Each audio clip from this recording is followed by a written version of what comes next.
esembyo namba emu gyosigaziza giteeke ku Facebook account yo ogipostingeko owandikeko nti Lumbuye live opostinge bajjapo bandabira ku account yo oba ku page yo abantu batasobola kunfunano nga tebafunye notification basobola okundabira ku account yo oba ku page yo then tugenda maaso bwenvaawo nga sinagenda kubatakukosa abantu bamumpitira abantu bano njala soka kubaza mwenna abasharinga abakomentinga n'abaana basala mu videos no nebaza nnyo abaana basala mu videos no muziteeka mu mitimbagano egy'enjawulo gamba nga ku Twitter abaziza ku Facebook account zammwe ne ku pages abaziteeka ku TikTok account zammwe mwenna mbebaza mwe bali kukola mulimu ogwo omanyi mu ntalo tulinamu emirimu mingi nnyo eri abafumba eri abajjajjaba eri abasomba masasi eri abakuba enduulu eri buli kimu buli mutalo biramu abantu kati goba tosobola kukola kintu ekyo kitegeeza tena mugaso mu struggle kanjala ko bazabasala mu videos no mwenna no salamu ekigula lujji no salamu akalowoozo no salamu information no gitambuza video no gisalamu no gitambuza no gigaba mwe bali nnyo abazisata mu WhatsApp group namwe mbebaza n'abazira bala ku YouTube ku Facebook ku TikTok wonna namwe mbebaza njala ko bazamwe n'aba commenting aba sharinga n'abantu bano entalo gyetutaba eza struggle namwe mbebaziza nnyo kati bwe bebaza ngenda kwebaza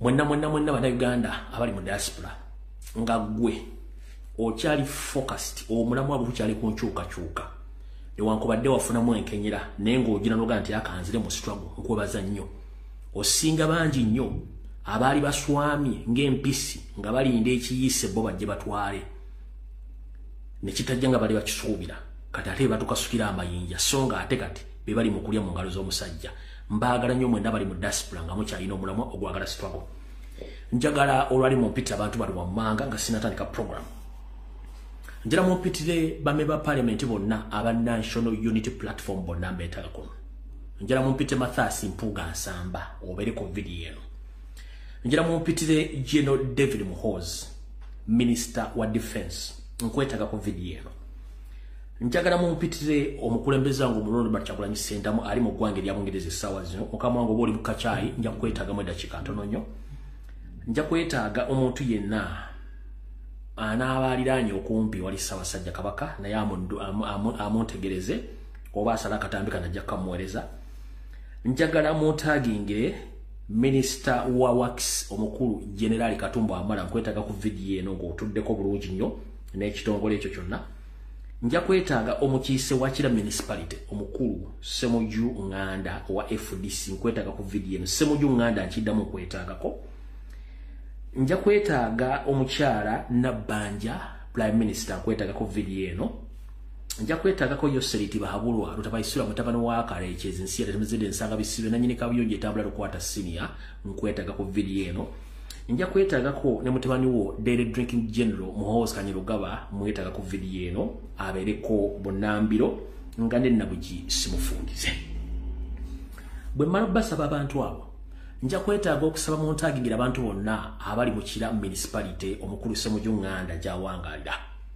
mwenna nga mulina ebyo bugagga mwazimba mubalina buli kimu nja beetaagako mubere ku video tugenda gikwata mpola mpola leero sigenda bowa kigula lujji sigenda bowa kalowoozo njala tugende direct ku information eyatulese okusookera ddala njala kubaza Mukama Katonda obulamu bwampadde ne bwakyampadde kubanga nkyaliwo okuba nti nzija ne mbawa information gye mutagenda kusanga ku TV ku radio oba ewantu ewala wonna n'abagitambuza amebaza TV za Uganda mukimanyi nti zaaliibwa radio zaaliibwa n'abazikolako bonna baaliibwa abalala bajjamu obwongo mulaba omuntu atambula nga tana bwongo bwe tubanga tukyasobola okufulumya information bweti mwe bali balire ddala kati njala bebaza nnyo mwenna mwe bala batambuza information kati njala sooka kutegeeza mukulu Yoseri nga sinnatandika video eno njala mutangira no mukulu Musereko Muhammad ne Frank Gashumba Musereko Muhammad naba kuyite ne Frank Gashumba kuyite kuno tutandike video eno nga kwe muli mwenna nendo za kansoke ntuke bangambye kwe bali kansoke mpite mbwangu ntegeeze abantu bano wamanga Yoseri Tibahabulwa ne government yo y'abanyazi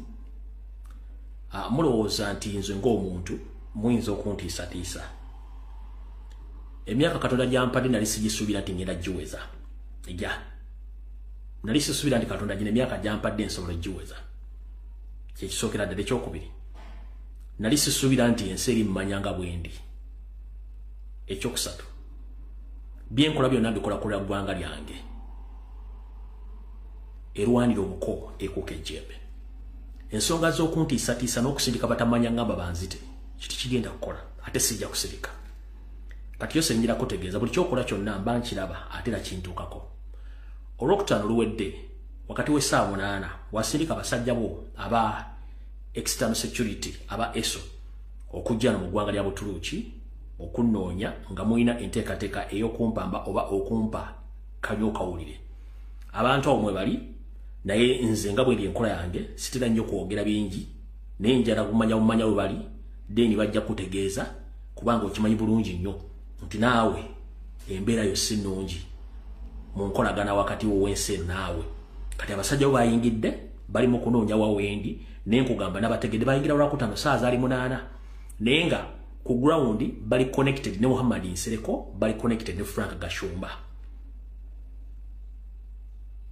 Nchiddamu Yoseri tibahabulwa ne family yo muzzemu okunoonya nga mwagala kunzita naye nkugamba sina kyentya sisobola gaana kwogera nja kwogera kubanga nnwanirira ggwanga lyange. Bwe banzika na babuulirawo dda ekyo si kiddamu nja kwogera mpaka ng'enkoko zizeegye zirina okubeera. Ffenna temujja tutiisatiisa nakuluza musobola okugula emitwe gyaffe no, it is impossible. Ng'emutiisatiisa abantu ne mubagaana okwogera embatta nze nja kusigala nga njogera mpaka olunaku Katonda ligamba nti nkuyise. Naye nkutegeeza ku Lwokutaano luwedde lwa wiiki ewedde wayingizamu n'abatamanya ngamba 10 abasajja bo aba ISO naye nga basigadde bakolagana okufuna information okuva ku ground nga bacoordinatingibwa Nsereko Muhammad ne musajja wo Omunyarwanda Omunayuganda Frank Gashumba nga bali mu coordination, which is okay. Naye ndowooza okujja kwa tundayina entuuko y'omuntu gwe tolina ntuuko ya muntu gy'osobola kuteekawo. So kati njala kugamba bantu b'otiisatiisa tontiisatiisa ekyo nkiddamu and I repeat it Museveni tontiisatiisa bantu b'otiisatiisa ku lw'eggwanga lyange kubanga nkimanyi nnwanira eggwanga lyange limwagala okuwamba kuba temuli bannansi mulina gye muva. Kati omukulu ono manyi nze bwe njogera ebintu byange mulowooza nti nsaaga.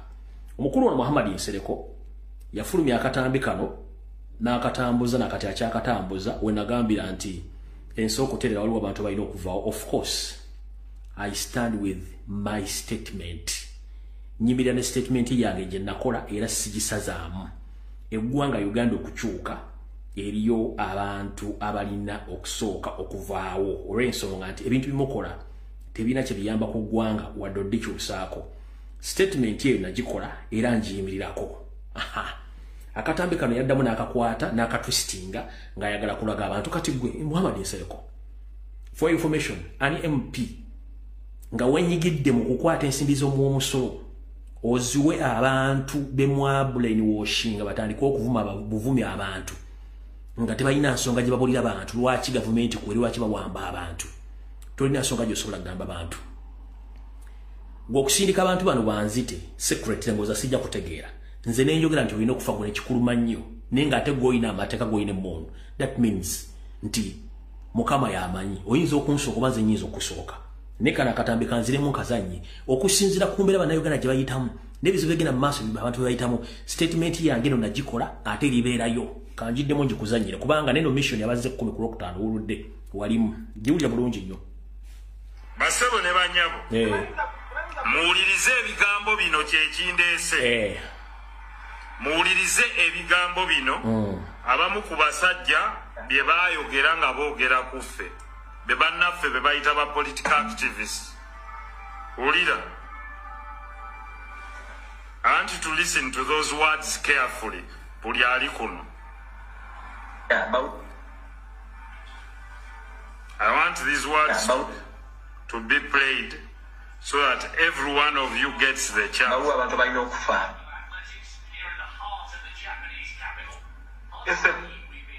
Era abantu balina okufa kwe kulinda mboozi kwe kulinda ku Muhammad tebayinza kwenenya abantu bano nze mbadde ndowooza bayinza okwenenya ssebo kati kankubu lwanda okutereera kati weeri ku speed kwekulaakulanya babawala kujjawo elements ezimu ne zivaawo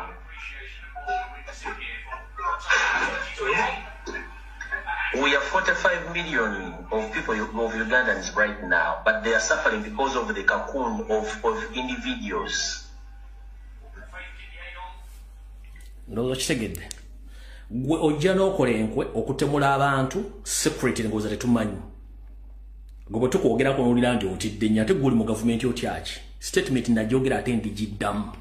Toyina gw'otiisatiisa kubanga gwe state agent tukumanye. If times come ng'olina okuvaawo Katonda ajja kuyita kubanga you are useless idiot tuna ky'osobola kugamba ggwanga. Tolina. Awo tuvuddewo.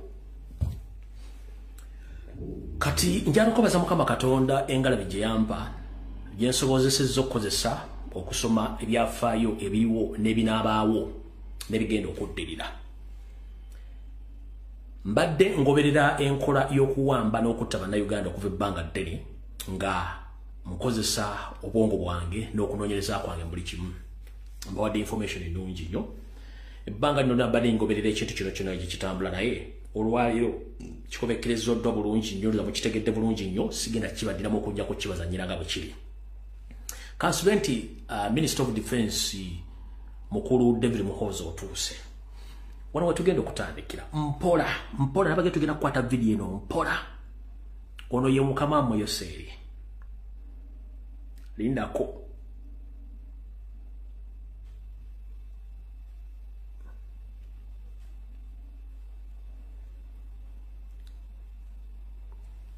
Mukama mmwe Yoseri. Waki follow that yeggula. Njala tukwate video eno mpola.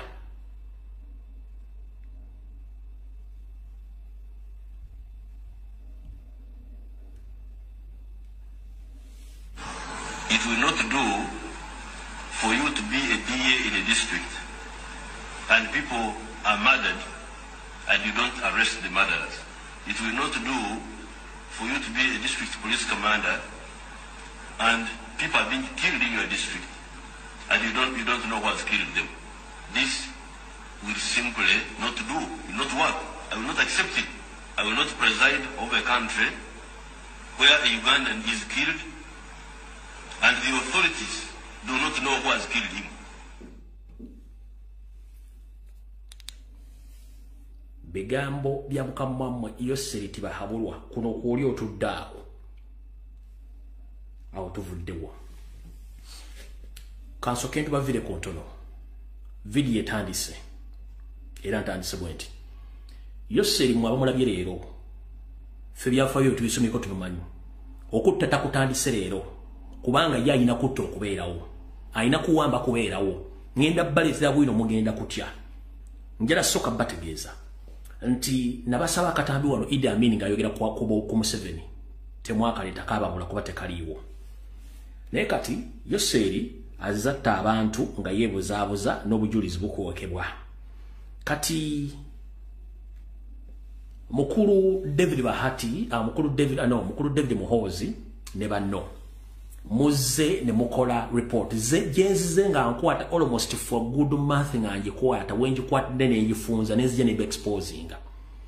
Era ne mu session ya leero mubadde mufunye obutakkaanya nga bambatidde okujja okupresentinga fake report gye nabadde njogeddeko. Fun enough era kaŋŋambe ensi yonna. Njalo tegeeza ba activists bonna abali mu nsi yonna Abannayuganda gye muli abasobola okuddamu okukola second petition mu International Criminal Court basing on the information we had today and we had previously. Please, I beg you kindly to again place other charges against Museveni of kidnapping and torture and assassinating Ugandans, because we have a conclusive records and information which shows that Museveni and his mafias are the people responsible for the disappearance of Ugandans who have been missing almost for years without answers. Echo mukitegedde bulungi nnyo. Njala mutandika okola badde banoonya information kugathering information biki omusajja bakonfaminze buli kimu kubanga tosobola kuŋŋamba nti information ebadde ejja. First and foremost kansooke mbategeeze abantu bonna ababanjibwa 18 bemmanyiiko bemwasobola okwa-identifyinga bonna bafu.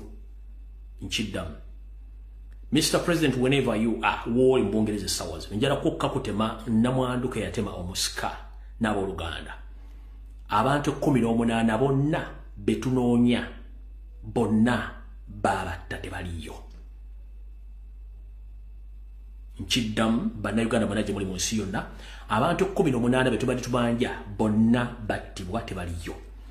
Olwaliro parliament bwetudde nejja minister w'ebyokwerinda defense David Muhoozi najja okusoma report ebintu byasomye bika byamaziga era nga byakifere nnyo era singa tubadde mu nsi erimu amateeka David Muhoozi obadde osibira luzira nga nenna bugisimufungize okujja n'osoma report n'obuulira ensi yonna ebintu bitagasa bya bulimba agambye bw'ati agambye ekisokera ddala nti banoonyeza records z'abantu bano nga bamu tebali documented oba tebalina records zaabwe mu NIRA oba mu passport office n'akyogera bw'ato n'agamba bakebeddeko mu bitongole by'okwerinda byonna ne poliisi tebalinayo tracking records ziraga nti abantu bano bakwatibwako poliisi okitegera n'agamba probably abantu bano bayinza okuba nga bafuluma eggwanga ne bagenda ne basaba obuddamu nga ba political asylum seekers ne bafuluma eggwanga naye mukulu David Muhoozi tonnafiirwako mwana temunnafiirwako mwana yenna kubanga mmwe muli bansanga bisibe olutalo lw'eruweero olwattaba abaganda akakadde kalamba temuli ssengaawo temuli maamawo temuli kojjaawo the same applies to Museveni mu lutalo lw'eruweero olwattiramu abantu kakadde kalamba temuli taatawo temuli kojjaawo temuli ssengaawo temuli ani bonna baana babaganda be mukyakwata so kibanguyira nnyo okujja mu public ne mwogera arrogantly kubanga mukimanyi nti tetulina kye tusobola kukola but these things remain on record wavuma amini no blackmailing nti yatta ne tukubuuza nti where is the math clave gye baalaga yatmamini mu yatta abantu nga teriiwo but for you records weziri ziraga abantu badde jotta on record kansoke kutwala emukula tujje mpola mpola eno record ye mukula kansoke nkuze mukula kansoke nkuze mukula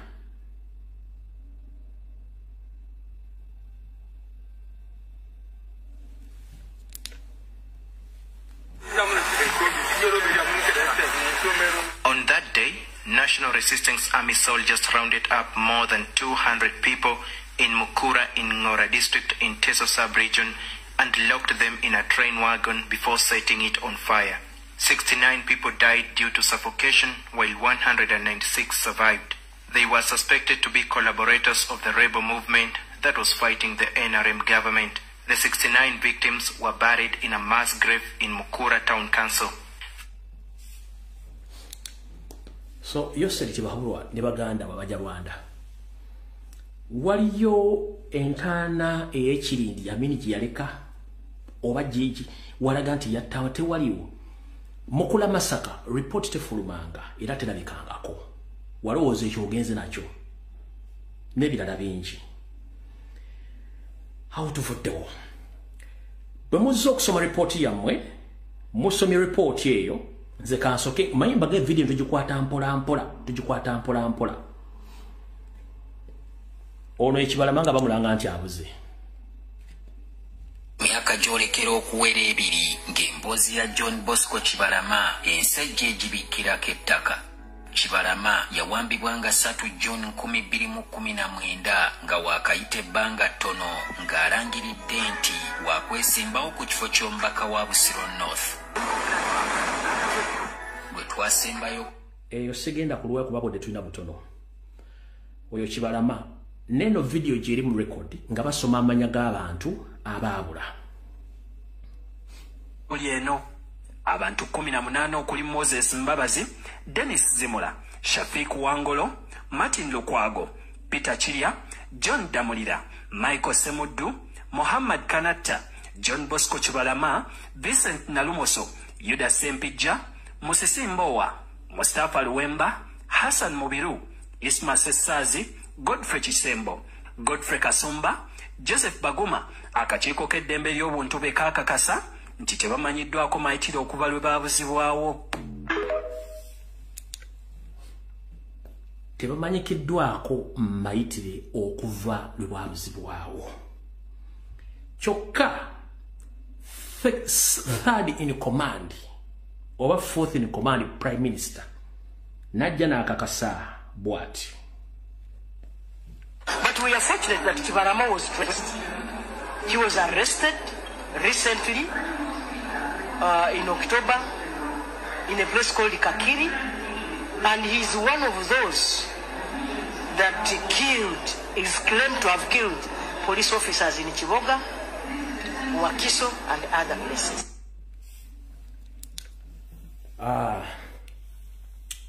Machala Anita Monki nalongo Mpogola nalongo Sorogeti bameba parliament mu nabadde mu parliament mubaddemu ba mungu banyo rensonga nti enamba namwe kenyini muganyo juweza parliament bwetudde noruda rwensonze kwa nwerudo otulako opposition norudo otulako government katubanga norudo otulako opposition norudo otulako government bwebanga norudo otulako government abantu baganya okuwera kitegeeza public emanyi lwakuba batya kwogera eyo parliament bwetudde olwaliro eno je nkuzoomingira ye government weyino okutula ba NRM mwe batuula wano neraba abantu abaddeyo bebo tebaweze ndoza na bibiri na bibiri tebaweze wadde n'ekyo tebaweze na de 10 sibaze baweze 10 bebo oludda olwa government olwa NRM awe lutudde tebaweze wadde bibiri kati ndo luludda oluliko abavuganya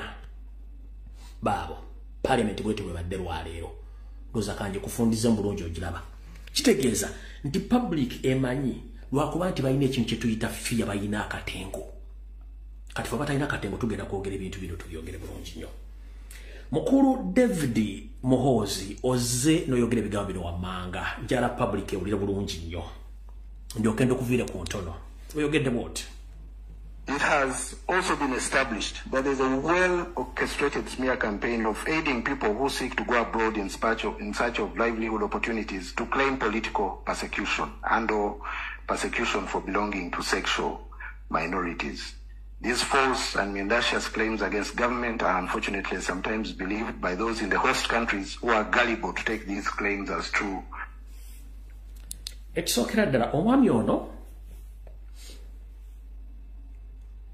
nabagamba bobanga otunulira omuntu ng'ayogera tunulira olulimi lw'omubiri kye tuyita body language nagamba tunulira facial expression face ye engeri gyetunulamu ne bw'ayogera.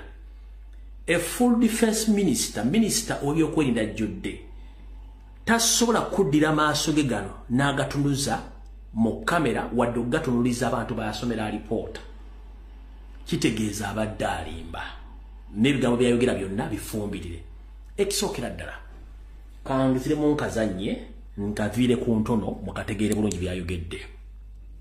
It has also been established that there is a well-orchestrated smear campaign of aiding people who seek to go abroad in search of life.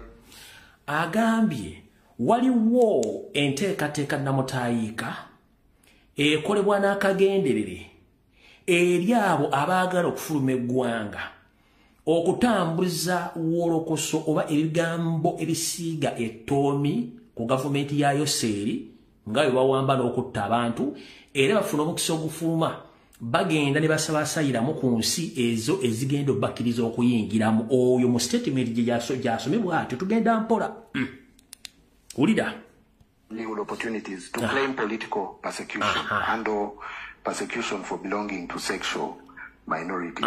These false and mendacious claims against government are unfortunately sometimes believed by those in the host countries who are gullible to take these claims as true without verification. Yes. Others still sometimes are fugitives from justice. For example, the suspects who had evaded appearing in court for assaulting a one-Kamuntu Ivan, alias Majambere, were aided to leave the country.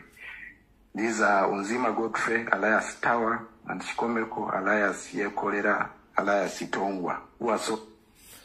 Mukulu David Muhozi, the defense minister, ogambye nti kino kyoyogerako oleeta ekyokulabirako nti waliwo abantu abalumba Majambere ne bamukuba era ne badduka ogenda ebweru w'eggwanga okufuna obuddamu nga batya obubakwata. N'ogamba nti kwaliko Comrade Hightower, n'ogamba kwaliko Comrade eyekolera Itongwa. Mukulu, wasoma amateeka David Muhoozi, si bwe kiri? Mu kooti, representation gy'okola, you have to refer with the reference. Ne parliament eyo gy'olaba kooti. David Muhoozi, nabagamba ekizibu mulina kawumenti ne mumusoma musigala muli basiru. When you are in court, each statement you pass or you present, you give a reference to that statement. Mr. Muhoozi, parliament eina TV screens, eina projectors. Obujulizi bw'oleese nti Comrade Hightower ne Itongwa baakuba majambiro ekyabadusa mu ggwanga nga batyo bakwata. Mukulu, njagala ogenda okebere ku internet oleete video Hightower Comrade munnaffe oleete video nga geekola Itongwa bakuba majambere. To satisfy your message, okutereeza message yo gy'oyogedde. Omanyi mmwe mugenda ne mukola statement nga namati egenda kuva abantu basobola okwanalizing ekintu kino. Bw'oba oli mu kooti, each statement you make, you have to give a reference in terms of written or a video evidence or a visual evidence. Visual evidence ke katambi akatambula. Wandigambye nti ono ye Hightower, ono ye yeekolera baakuba majambere ku lunaku weruti era ka video mukalaba. Naye ggwe toleese katambi. Musajja tuyokolera yasembayo okulwana n'embuzi ye ng'eridde amalagala ga neiba. Lwe yasembayo okulwana n'omuntu ayitibwa omuntu. Kati bw'ogamba nti Itongwa nti yakuba omuntu, gwe musajja Itongwa yasembayo okulwana n'embuzi ye ng'eridde amalagala ga neiba. Talwanangako na muntu. Bw'ogamba Hightower musajja wattu abadde akumba president ebbanga lyonna n'afuna ebizibu bye, sibulirako nti yakuba omuntu n'amugyamu amanyo. Kati gwe bw'ogenda nti baakuba omuntu ne bafuluma eggwanga.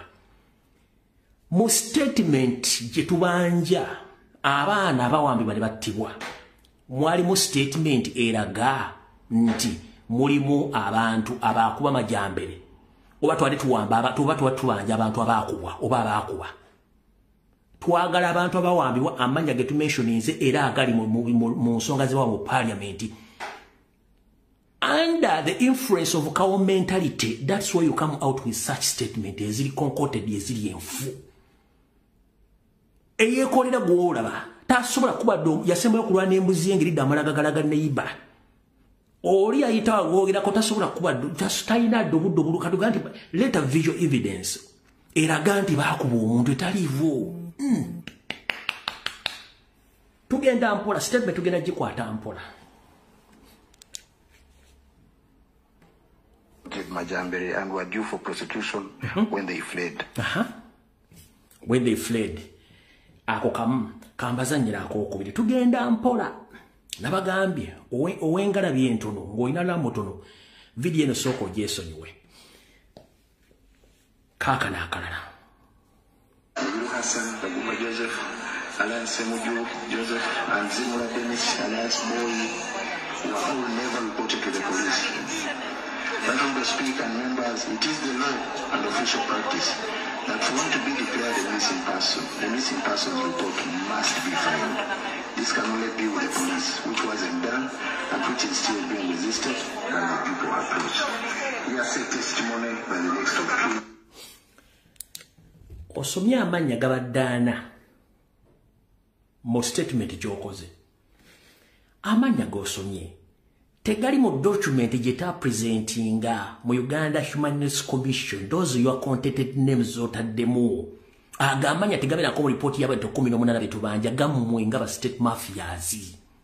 Era ogambye nti these people are not where to be seen, they are not there in police records. Kubanga if someone who is missing, he must be reported to police. Naberanga aina missing what? Missing records nete ziliyo. Kati mukulu njala soka kutegeza mukulu David Muhoozi, Defense Minister. Mukulu jeba nakosebo wasoma. Boba wasoma wayita. Boba wayita office joli munye ntufu joli no kubeeramu. era wasoma kosi ki wayita mu KADIMA wayita ku Nassaloodi bibuzo birina okubuuza omuntu amanya amateeka eno video gyokoze ne evidence gyolese bwe bujulizo bwetaga International Criminal Court obulumika mmwe kennyini nga muteekawo fake statement to protect the government. First and foremost, it is on records. Emotoka eziwamba abantu mu Uganda ziri well known drones tezina number plate. N'abazirimu babeera mu civilian uniform mu civilian clothes. Tebalina wadde badge eriko erinnya lyabwe. Constitution egy'okwata nga gwe defense minister ekugamba nti ene enforcement or any enforcer law enforcement officer, he or she, he must introduce him or herself to the public before he does the arrest. I know kusoko kweyanjula eri LC1 oba kweyanjula eyo omuntu gwagenda okukwata mu kitu gwagenda okukwata n'ateekayo n'amanya ge. Sebo emirundi emeka aba drone abagira mu ngezi za bulijjo baba n'amanya tebaba nago. Ekyokubiri drone zijja okukwata abaana katezina number plate. Kati kikyogezako okukwata. 1. Procedure yonna oba protocol yonna erina okuyitibwamu okunoonya n'okuzuula abantu baffe twagiyitamu. 1. Ba family members bagenda bafilinga missing person report ku police. Police ne bagamba flash we are not aware of those people. David Muhozi okimanyi government yamwe mwene ekitongole kya Internal Security Organization kikwata omuntu anytime anywhere nga taliko court order. Okimanyi bulungi procedure nga bazina okutambula. Omuntu bamugulako omusango. Bwe bamala omugulako omusango ogwo police nejja nemukwata erina omuteeka mu kaduukulu for 24 hours mpaka nga bafunye obujulizi omutwala mu kooti. N'omutwala mu kooti ne musomera omusango wamala ogutegeera kooti nemusalira. Ku bantu 14 batukubanja bawambibwa nga tebayise wadde ku polisi. Bawambibwa ekitongole ki Internal Security Organization ekya ISO. Ekitali registered, ekitali wadde mu constitution ya Uganda. Nchiddamu, let me make this statement clear. All the security organs in Uganda, that is ISO, the Internal Security Organization, is not known anywhere in the courts of law in Uganda. ISO, the External Security Organization, is not known anywhere in the courts of law of Uganda. CMY, Chieftains of Military Intelligence, tekimanyikidwa mateeka ga Uganda. So these are 3 illegal entities of security agencies. Iwe ngambe kigambo illegal nti ebitongole bisatu ebimenya amateeka nga by'existing nga bifunda taxpayers money ebikola okukwata abantu n'okutta abantu n'okutulugunya. Nga byo bina special branches, torture chambers, bina mandate okukwata, bina orders to execute okutta n'okutulugunya abantu. Oyagala kungamba nti ebintu ebyo byonna byogeddeko mu kooti, byonna byogeddeko mu parliament yenyini emanyi nti by'existing nga tebasobola byogerako. Kati mukulu David Muhozi ozze n'oyogera kati nkunnyonnyola katugende mu maaso n'akatambika n'akalala. Most of the rest of key eyewitnesses were not disappearances. They were recounting to the investigators, NGO, the stories of their arrests as told by unidentified and unascertainable third parties and third sources, which renders these secondary testimonies unreliable unless corroborated. Fictitious people. Investigations reveal that there exists no Semuju Joseph as listed in Lob's tabulated matrix serial number 10. The contacted next of kin insisted that the alleged Semuju Joseph is actually Baguma Joseph, serial number 17, whose alleged disappearance was never reported. Searches were carried out in different government data banks to wit Interpol, Forensics, NIRA, City Mortuary, Kampala, and Immigration. The NIRA reports information of 9 people out of the 18 wasn't available. The data profile thereof from the various agencies for the gift is contained in Annex F, and I will refer to each of the names later. Some cases where the leader of opposition attributed an alleged disappearance to security had been reported earlier by the relatives of these people as unwitnessed disappearances, and these include Kasumba George, Kisembo Godfrey, and Kibalama John Bosco. Despite most of the alleged occurrences being reported to have taken in broad daylight, none of the alleged witnesses mentioned the registration number plates of the alleged vehicles involved. It has also been established that there is a well-orchestrated smear campaign of aiding people who seek to go abroad in search of livelihood opportunities to claim political persecution and/or persecution for belonging to sexual minorities. These false and audacious claims against government are unfortunately sometimes believed by those in the host countries who are gullible to take these claims as true without verification. Others still sometimes are fugitives from justice. For example, the suspects who had evaded appearing in court for assaulting a one-coming to Ivan, alias Majambere, were able to leave the country. Ogambye ku bantu 18 ababanjibwa video tugitandise. Ogambye ku bantu 18 ababanjibwa abantu 9 mu data yenna mu Uganda tebali mu records, tebalabikako. Police tebalina, NIRA tebalina, ne internal affairs tebalina. Sibo Ogambye kati bwogamba bantu 18 omwenda tembalina mu records, tebalina data yenna mu Uganda. Mukulu kati ate bali abasigadde wobbo records zaabwe zirina, naye ogambye some of them bafuluma ebweru w'eggwanga ne bagenda. Kati mukulu saagala obeere musajja mukulu nga weebuzaabuza ng'afukaana aba ebintu bino byonna byeyogedde bya bulimbe era bifu, tekuli kintu kye mulina abantu bonna mwabatta. Nga bwe nzize nkola omwezi guli gwonna mbawadde information ebaga ebadde mu meeting za Museveni nga bakonfirming nga tebalina muntu yenna. Nkiddamu mbawanga information etudde mu meeting mu State of Aids NAKACWA b'Entebbe nga nkonfirming nga teri muntu yenna aliyo mulamu bonna baabatta. Okulu ogambye nti mulina data abantu 9 taliyo era ne ba next of kin tebalipotinga anyway. Mukulu tubaddenga ku kibiina kya national platform nga aba family members and relatives bajja baclaiming abantu babababula. You think those people are mad? Family members bonna balalu bagwe ddalu kubanga bali mu economic crisis oba balina tumor balalu. That's why trying to insinuate that those people, all of them who claim to be that they are looking for their missing people, all of them they are mad. Mukulu akamanyiro kasusse. First and foremost, abantu bana abasinga obungi bonna abaabula babadde balina emirimu gye bakola era nga balina ne business. Mu Uganda you can't transact any business nga tolina national identification card. Tosobola kubanga olina SIM card and telephone nga tolina national identification card. Ekyo njagala kikutegeeza. So bw'ogamba nti tebali mu data, that is wrong. Data mwebali.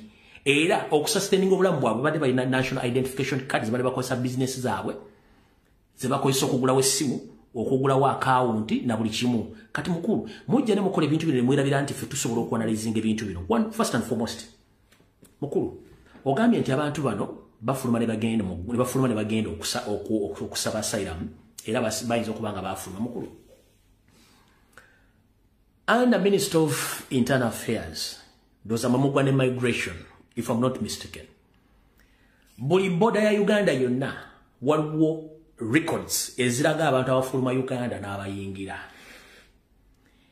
Wandibadde ojja mu parliament ng'olaga data alaga nti Kibalama n'abalala bafuluma eggwanga ku lunaku z'omwezi bweziti nga bagenda mu nsi bweti. Kubanga buli munyonyi efuluma e Uganda oba buli nyonyi ejje Uganda, enyonyi efuluma Uganda ng'egenda bw'eba efuluma ereka kibayita manifest. Manifest lwe lukala lukangagga lw'amannya g'abantu abalinnye ku nnyonyi eyo. The same applies ku nnyonyi egenda okuva gy'evudde egenda ogwe Uganda. Ennyonyi eyo egenda okusituka mu nsi gy'eva okutuuka e Uganda nga yasindise details z'abantu abali ku nnyonyi abajja e Uganda. Okitegeera? Kati gwe wandi bajjojja ne details data atulaga nti abantu bano bafuluma mu Uganda ennaku z'omwezi bwezi tibagenda mu nsi we. Then tolese data alaga nti abantu bano bafuluma. Whom are you fooling? Kino kye bayita analysis. Okwanalizing ensonga zino. Bweyagala kungamba nti data yakubuze ku migration, both Entebbe, Busia, Maraba, wayo nane mule wayo data yakubuze ku mufuna. Ekyo kya busiru. Era mu kigambi basiru bannammwe so sife bana Uganda. Abantu baba takambaze katono.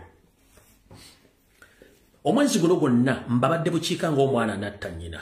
Nga ndeta meeting eziriyo nga ziconfirminga in your family meetings. At one time himself Museveni said that go and bring here Kahanga Mohanga and Salim Saleh, including Rubachoya, the so-called I think now he was deployed in the police. I forgot his name. So when those gentlemen attended the meeting, they confirmed that those people are nowhere to be seen.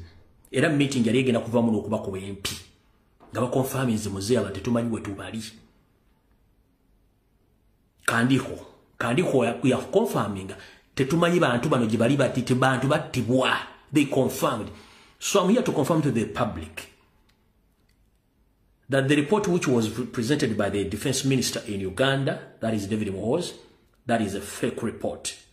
All the missing 18 people and more of them, more especially those people who supported Robert Kyagulanyi Ssentamu, all were assassinated, and the biggest number of them, they were dissolved using certain chemicals mentioned like acid, and they are nowhere to be seen anymore. So the minister to come out with a fake statement, it was a well-concocted statement, a well-concocted or cooked fake document which was cooked by the state to present to the public so that they can force the opposition MPs to come back in the parliament. Ekyo nakibagambidde bade zijja kikola almost for full month na zijja kibaga kigenda kubeerawo. So public temuna kyembo mmanja buli kimu kibagambye. Mukulu David Muhozi Mukama Museveni mukaba w'ekyumula ekyemirembe n'ekitangala kibaakire. Kubanga ngenda kati kubazzayo mu lugero olutuufu buli muntu ategeere who the hell are you. Mu butongole video etandise.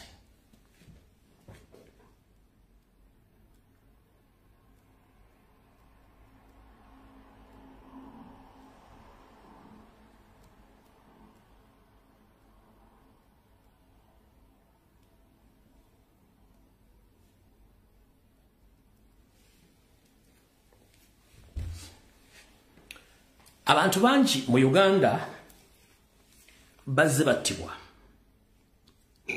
ngebikwata ku nfa yaabwe tebyogerebwako era bikomaawo.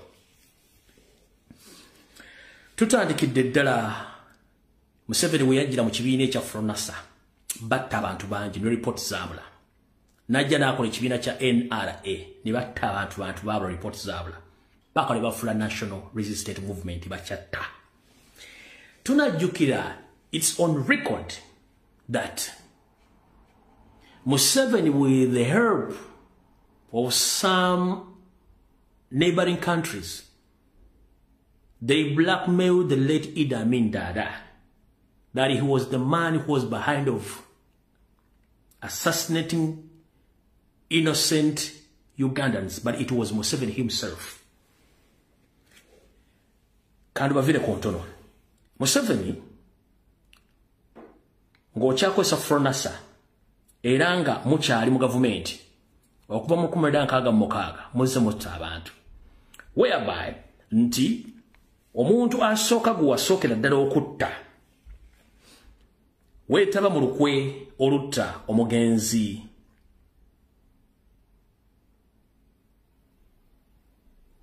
Archbishop Luumu. Report teyafuluma nakati mwakiteekako Idi Amin Dada.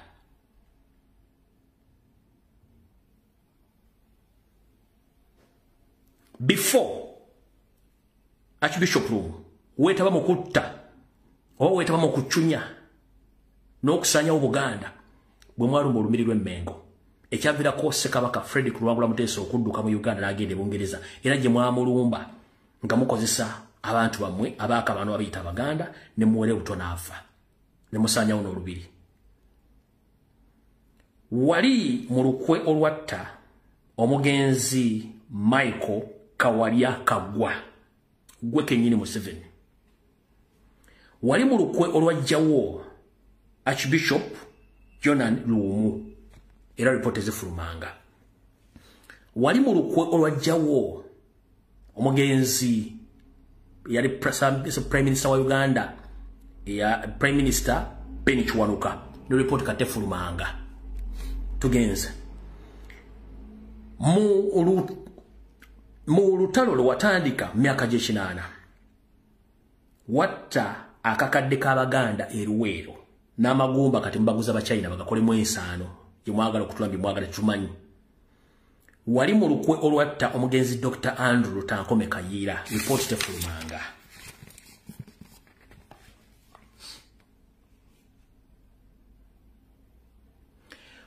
Wali mu lukwe olwatta omugenzi Afande Kaweesa report tefulumanga.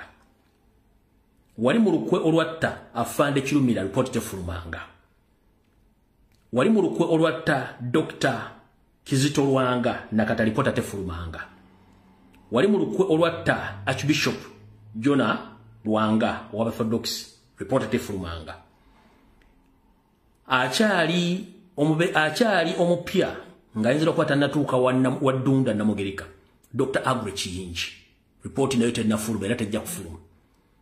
Wali mu lukwe olwatta omugenzi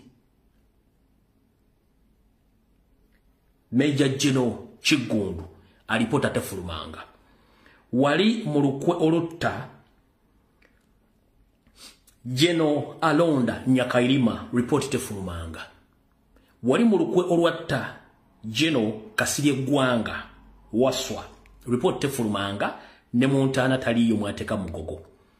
Wali mu lukwe olwatta General Kazini a report tefulumanga ya Kazini mukazi gwa fulumya dolaru ali Tanzania le mukulya nsimbi. Wali nali mu mukomera watta General Pecos Kutesa bulwanyi munno yali atava mu State House Pecos Kutesa report ya fuluma. Wali mu lukwe olwatta omugenzi Abiriga report tefulumanga. Wali mu lukwe olwatta Brigadier Nobo Mayombo report tefulumanga. Olukwe olwatta Anas Kalisa report tefulumanga. Olukwe olwatta Sheikh Nuhu Muzata Batte report tefulumanga. Wali mu lukwe olwatta omugenzi Probina Kayaga Kiyinji ba mukyala w'omugenzi Dr. Kiyinji kati report tefulumanga. Wali mu lukwe olwatta omugenzi kati Edward Mugalu report tefulumanga. Tugenze mu 94 bwali mu lukwe olwatta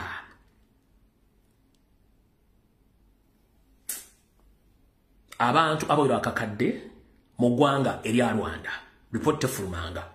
Muno wetira omugenzi Joven Abyarimana n'omugenzi president w'eggwanga erya Burundi report tezifulumanga.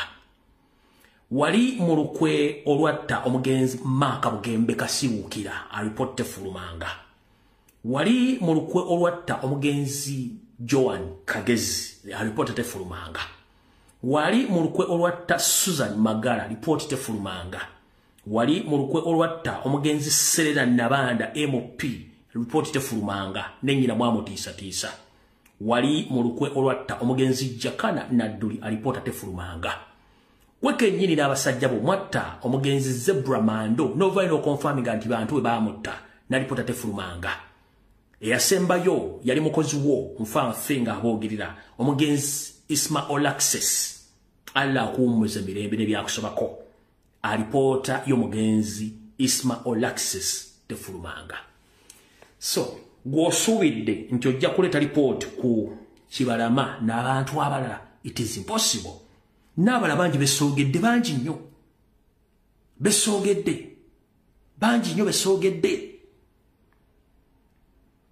John Garanga wa South Sudan wamulyawo over report yagana okufuluma nenga documentary gye liko lujjisira. Wetamu lukwe olwatta mu Butu Wabanga Seseko report teyafuluma. Wetamu mu lukumbu wetamu mu lukwe olwatta omugenzi Laurent Desire Kabila report tefulumanga. Recently nawonya Kisekedde nze kennyini nga njogera ku social media kuno video mwagala gijjo mugijjeeyo Recently wali mu lukolu Tshisekedi president wa Suwagu wa Congo olwo bagenda okuddamu okulonda nali wano ku social media nembyogera era Tshisekedi information yagifuna nenyo nje mwali mutekezi ne basasini bakwate bali 18 ne basalako emitobe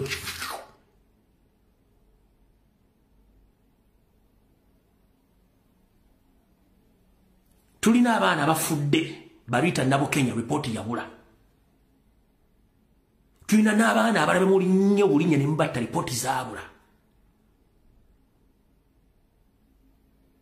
kati gubadde osuubidde nti wano report wegenda okujja it is impossible but bino byonna ebintu biri well documented well organized bigenda kuleetebwa against you ekyo mukimanye mukoze kamanye ng'akoza n'owebbwa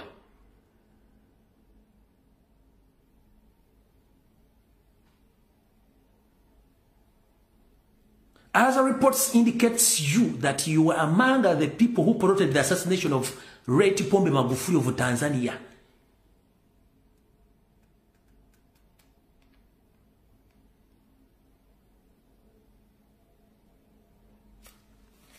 Nabala banji.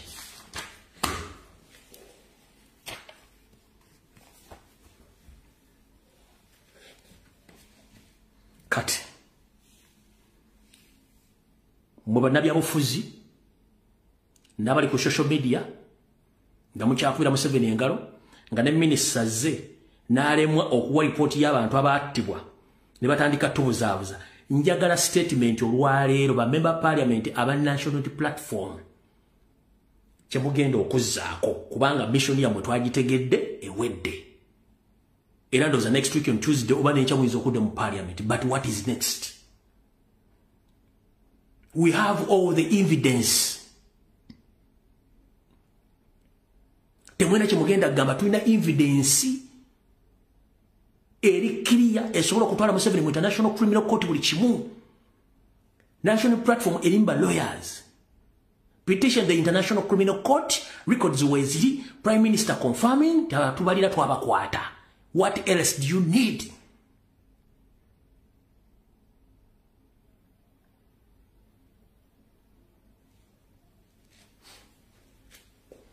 Kati ensonga za comrade ababula nabali makomera tuongera obasabira fun enough nga sina bavaako mbadde nga nzijamba gamba deba comrade abali makomera baba wa slow killing poison mu mmere baba wa slow killing poison mu mmere gunogo nomwezi mbadde nzizanya series of slow killing poison mu makomera baba wembere limu obutwa ne bagendo batamuga bayise Windows abalanga batachite bakyalina maanyi ga kisajja abantu bakyagira mu nsonga z'abakyala nga bayika Windows ekyo bakikola intentionally nga baagala n'okukendeza ku namba y'Abaganda ekyo bakikola so kati Museveni tunakyo genda tugamba ba MP temunakyo genda tugamba government ya mugimanyi yabatemu era ensi ekitegedde siba MP ba national platform mwena it's your mandate to continue demanding obutadda mu parliament kubanga evidence weeri nabbanja confirming abalina abantu.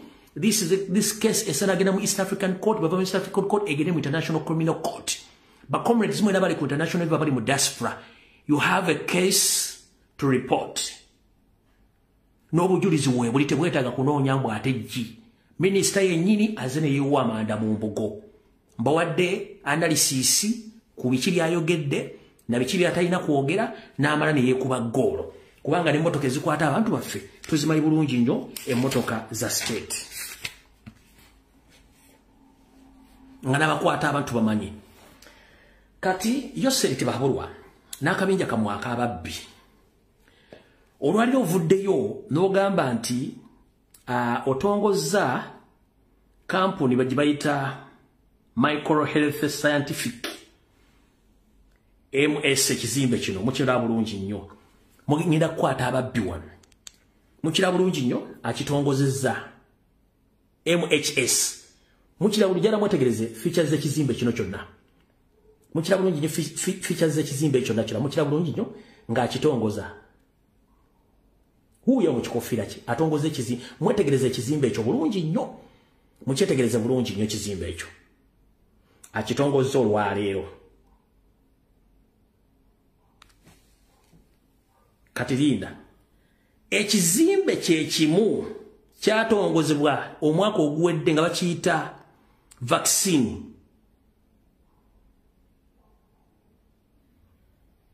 Aspect initiative ekizimbe kyekimu kikyo ku kizimbe kyekimu bakyusiza mu kyusa design na kuteekako kizimbe kyekimu same building bazze mu bakironchinga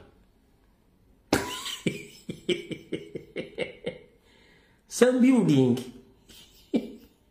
kikyo eri company olwagwa balesemo company nda same building kikyo kikyo kikyo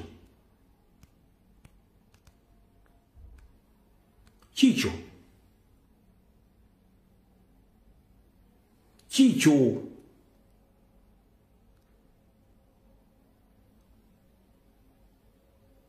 mukiraba bulungi nnyo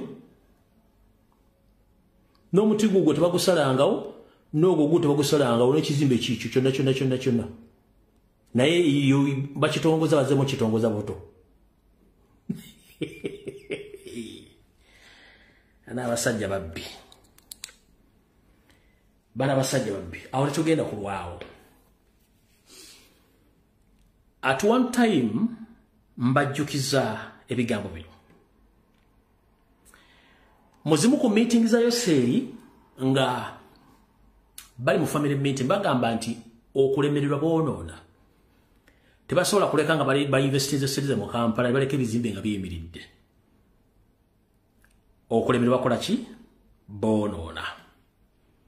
Nina instincts okusinzira ku information gyentera okufuna. Nina instincts ekyakwasizza SFC okuddaabiriza enguudo z'omu Kampala. Instincts zingamba bana abasajja during night time bandibanga balina ebintu bya planninga mu nguudo beba plantinga mu nguudo z'e Kampala. Kubanga jjukira ebizimbe bya Kampala bisinga obungi biriko ba snipers day and night. Nina feelings ne instincts ezingamba nti abasajja bano during night shifting nga bakola enguudo ezo bandibanga ba planning okuteeka okusimba ebibaluka mu nguudo ezo oba nga balina ebagenda bikweka. In case of anything basobola okutegulula ebintu ebyo. Ezo bakiyita instincts.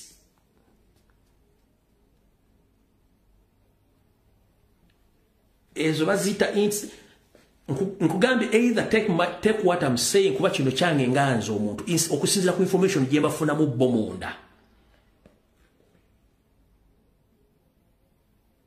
Nti basobola okuba obudde bw'ekiro nga balina enguudo zibasimba mu bozi zisabyalo nga singa wabaawo anything like demonstration oba ekintu kyonna basobola ozitegulula nga bo bwe balina endowooza abwe. Ekyo kyange ng'omuntu okusinzira ku kyemmanyi kyengatta instincts zange bwe zito bwe ziŋŋamba nkwata bulungi era nfuna bulungi. Instincts zange ziŋŋamba nti bandi bakola ekintu ekyo ng'ensi tekola ki temanyi.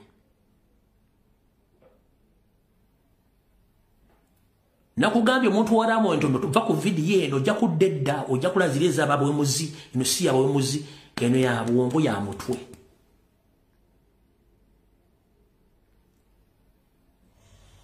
Kubanga mateeka aga procurement oba mateeka gaba contracts mu Kampala oba ne mu ministries UPDF tegwa mu ebyo era teri mukebere SFC tena wesobola kufunira ki tenda oba tena wesobola kufuna contract kuzimba nguudo no. Ne bakisazeewo nga bo kubanga buli kimu bakimeterizinga. Kati tugenze ku nsonga ekwata ku muntu wa wansi. Njagala omuntu yenna aliraanye obwakabaka bw'emmengo n'abantu video zengenda okuzanya ne bengenda obbalaga bigenda kubakaabya. Naye nga tebinna kabakaabya kanseke malo bategeka kawanywa kutuzi.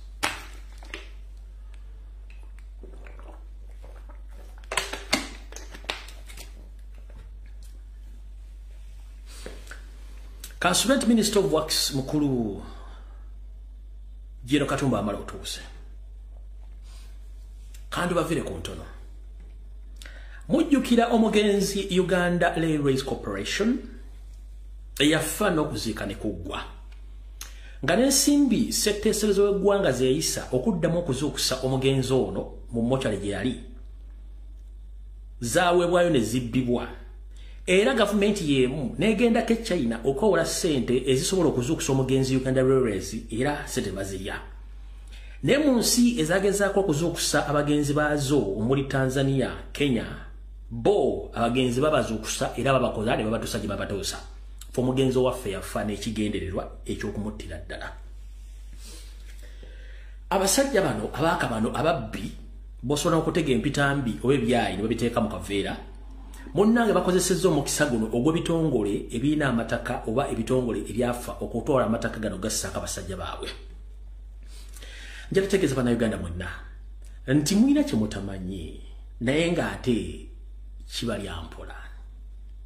Bannayuganda basinga obungi nno mwana wattu bagenda baggwa mu bitundu ng'abasajja baaka bano batutte amataka gammwe nga temumanyi. Muziika buli lunaku ne muziika buli lunaku nti mukitta abantu bamwe babatta. Kati munnange mujjukira emboozi eyalikoko nga bagoba abantu sayidizeeyo kasokoso okugenda ddala bagamba nti bagenda kuzimba omwalo ku bitundu by'e Bukaseeyo wa nga bagenda kuddamu okulivayivinga oba okuzuukusa omugenzi Uganda Railway. No, tebagenda kuzuukusa mugenzi. Yoseri n'akabano ke bali bamaze okutegeera engeri gye bagenda otwalamu ettaka lye yonna kuba ettaka lya Buganda lyonna eriri lyonna lya Buganda. Kye baasooka okukola kwe kuleeta abasajja n'abakazi abaakaba ne babateekamu bannayuganda bannaffe ne batuula ku ttaka eryo mpolampola. Bamala otuula ku ttaka eryo ne basooka bakola kye tuyita feasibility studies okunoonyereza muno baani abalina amataka ani ono yani ne bagenda nga muziika permanent people ne temumanyi bajjawo abantu abasobodde okwogera bali badde bakola babajjawo mpaka bonga baleeta ekyo ne bayiwa abantu. Mulaba musajja kupangisa nnyumba ng'aliwo wabula mugenda okwenga nnyumba bagisoma abantu 18 within 1 week 18 bonna ng'amaze okusaasaana mu bitundu by'enjawulo. Babeera wiiki egi mu nnyumba eyo olumu batandika okusaasaana mpola bonna nga batandika okusaasaana kabano akasaasaana bwe temukimanyi ndo baviridde ku ntono. Munnange Yoseri yalooza musajja mugezi nnyo bwe yakola constitution ya 1995 n'ateekamu basajja be Abanyarwanda wabula yeerabira okuggala enzigi n'akireka nga kiri wabweru kyeggudde. N'agezaako nnyo okukola enkyukakyuka mu mateeka gafuga ettaka n'agamba nti omuntu yenna singa ajja n'atula ku ttaka lyo nga toliiwo n'amalako emyaka 10 tomala gamuggyako omusasula n'avaako. Teeka weeriri naye etteeka lino likola ku baakabano bokka terikola ku bannayuganda abatudde ku ttaka likola ku baakabano. Lwaki likola ku baakabano? Bilieta nti tutandikidde kasokoso ngenda balaga footage mwamulabeko dda ku TikTok nze nina owange ono Justin Bwa reference gwe mutasobola kulaba gongenda obbalaga kati olwaliro. Bino bintu ebiri mu bitundu bye mwalabyeko ne bibalete munnalabako musooke mutegeere. Abatuuze ku byalo bina be basattira oluvannyuma lw'okufuna ekiwandiiko ekibagoba ku ttaka lya poliisi okuli ekitebe ky'ekitongole ekikola ku kunoonyereza okw'enjawulo ki Special Investigations Unit oba SIU. Ebyalo bibiri mu ggombolola y'e NAKACWA okuli Acholi Quarters ebbanda ne Katoogo wamu n'ebirala bibiri okuli Kireka ne Kiganda ebisangibwa mu munisipaali y'Ekira bye byolekedde okukosebwa. Agamu ku mayumba g'abatuuze gateereddwako dda kufulu era nga mu kiseera kino basobeddwa. Abalala ebintu byabwe byakasukiddwa ebweru. Waneeno nga twebaza tugenza olaba abafande bavaayo tebalina amanya ku mayunifoomu gaffe ebintu ne bitukaayira ne batugamba tufulumye ebintu mu nyumba zaffe bala tetunaba afulumye ebintu mu nju ne batuyira tiyagasi basula katiyagasi mu nju owe basula katiyagasi mu nju wulira nga bwe mulaba eno ye kasukusu bali mu kumenya mayumba g'abantu abantu tebalina gye badda nga bwe mulaba ekibuno omukyala ali mu kufumbira wabweru nga bwe mulaba bamenya amayumba g'abantu kate eri Constituency y'omukulu Ibrahim Semujunganda wa FDC. Tatuzaako wadde lukiiko olw'abaana abapiwano B ab'omu kitundu ekyo kabeeraani okwogera ku nsonga z'abantu bagoba ku mataka ya sirika. Kubanga y'omu ku kabano gurupu era y'omuntu eyeebuzaabuza ng'afukaana aba. Mu Uganda mwina mulibende ya ufuzi mutasobola kutegeera bintu bibakola. Semujunganda y'omu ku bazannya good cop. Ajja mu parliament n'ayogera ne mulowooza nti yasinga otutegeera oba ayogera nnyo. Mwana wattu mukyafu ate nga muyaaye azannya good cop. Abaana bakatambi ka sinema ke bayita good cop bad cop kati Semujunganda yazannya good cop. Constituency we twogerera erimu abantu ababundabunda abasukka mu mitwalo 10. Mwala byeko lutambi lwonna Semujunganda nga alina wayogeredde ku bantu abundabunda mu constituency. Abantu bakubidde amayumba gaabwe ne bagamenya. Tekulina obugo badde wadde omuno gw'ensimbi wadde ekinusu ekyangaali bamenye bumenyi mayumba. Nenga Katumba amala ekintu kino akimanyi bulungi nnyo ne bigenda mu maaso. Ettaka lyonna bali wampi nga bwe mugenda okulaba. Muvuku zino video zembazanyidde kati ngenda kuleeta video endala mugenda kutya. Katumba amala kati ne bakuba amasasi jjajja. Sisobola kuteeka wadde rest in peace. Sisina kyasobola kukola. Katumba amala nkidda mu kino Lumbuye akugambye kati ne bakuba amasasi sisobola kugamba rest in peace. Okujja okugamba rest in hell. Semujunga ne bakuba na amasasi naawe. Sobola kugamba nti tuka mirembe honorable nawe ufira mu geyena. Kubanga otya repercussions ezinaava mu bribery n'enguzi zobadde ofuna okuva Anita amongi ne mu state ne properties zolina mu kira zolina unknown properties nenga zilisted nzirina nakuga kendi kutandika kojja kutya. Bw'oba tosobola kuyimira ku bantu bawere mitwale gisukka mu 10 ku byalo bina ng'abagoye kutakamenya amayumba nga tosobola okutwala mu namuli akole ensonga zino bateeka ebintu kumino ku TV ba ku radio. Mukulu okolera ani? Kambalage ekiriyo.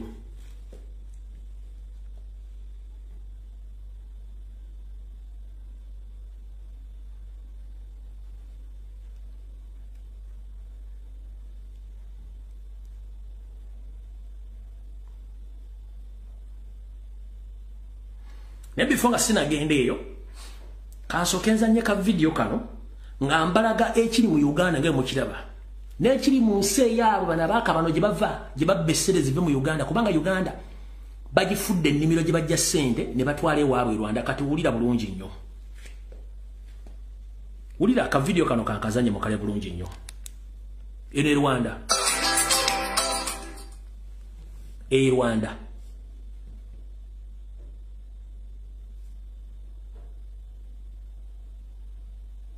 Njagala ondage y'amakubo mu Kampala nga gafaana bwe gatyo. Njagala ondage amakubo mu Kampala nga gafaana bwe gatyo. Ndyoke mbatwalire kasokoso gye babba amataka.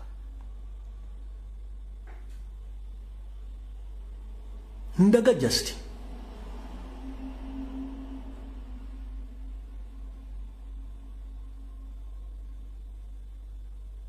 Jiyu.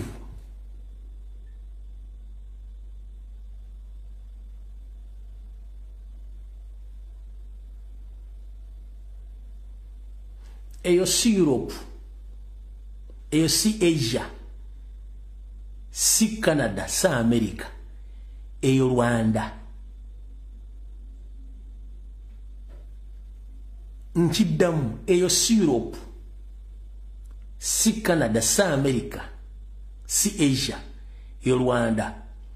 Gwena otalumalira budde.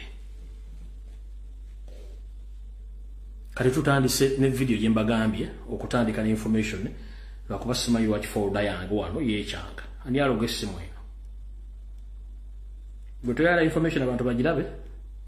Alright, tutandise kati information gye mbagambye. Bino byonna biri kasokoso mu ttaka eryali ery'omugenzi train Uganda Railways Corporation n'ettaka lya Buganda. Muwulize bulungi nnyo. Wulira.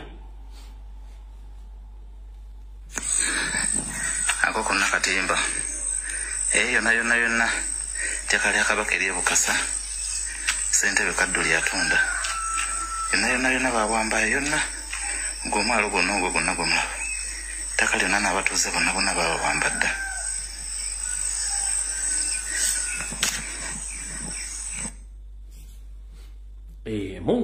Tugenda genda mpola nabage tugenda kakwata mpola.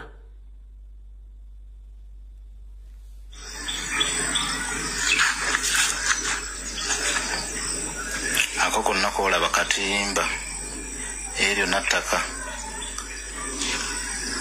ttaka lyonna baali wamba dda lyonna eri ebukasa ne bali kwaka katimba liriraanye okumpi n'omwalo gw'ebukasa wano mu Kyaddondo mu Wakiso wano ttaka ddene.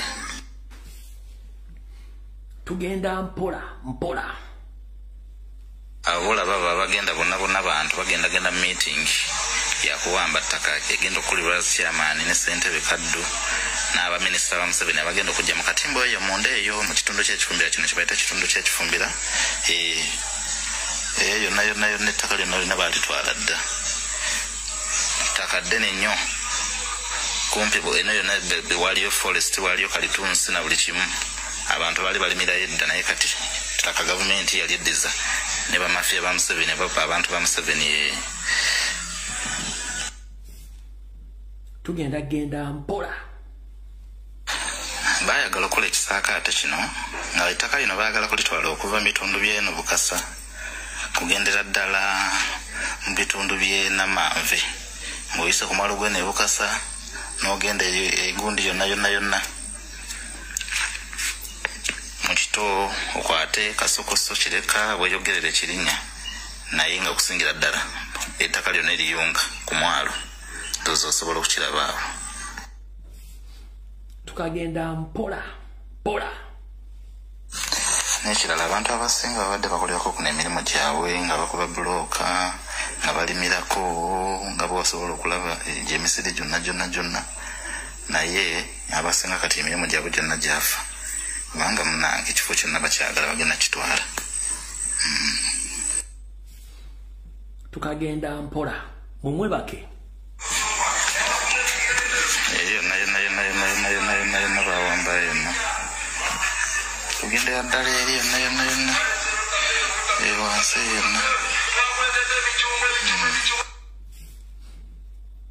Mulira mukalakasa we Uganda twakuletedde emicungwa Jesus Christ tugenda mpola abantu bonna abali mu bikomera ano bisaagaati tebabaagalawo era essaawa yonna buli yasenga ku ttaka alina alina okugenda naye nga kyekyo ne geeti yo ngira bandowooza bagiteekawo kubanga ettaka lyonna bagenda dditwala liri mu lusuubo liri mu kugenda erikuba ligenda mpaka eri ku mwalo yonna ttaka balyagala. Alright, kati tukyagenda mu maaso ziri zibadde video kati wuliriza.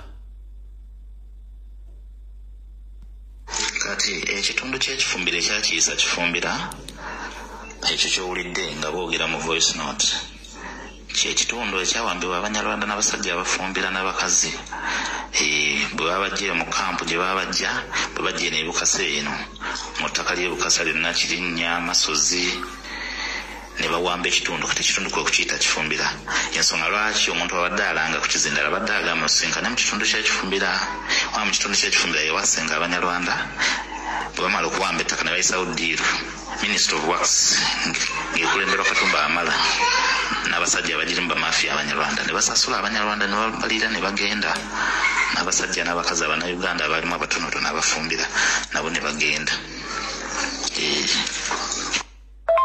Ezo voice note zowulidde abantu babakunze ku kyalo eno e Bukasa bagenda kuwamba ttaka naye ettaka lino bagenda kuliwamba luddawa bagenda mu bitundu by'e Kayunga bagenda kuva eno e Bukasa bagenda mu bitundu by'e Kayunga.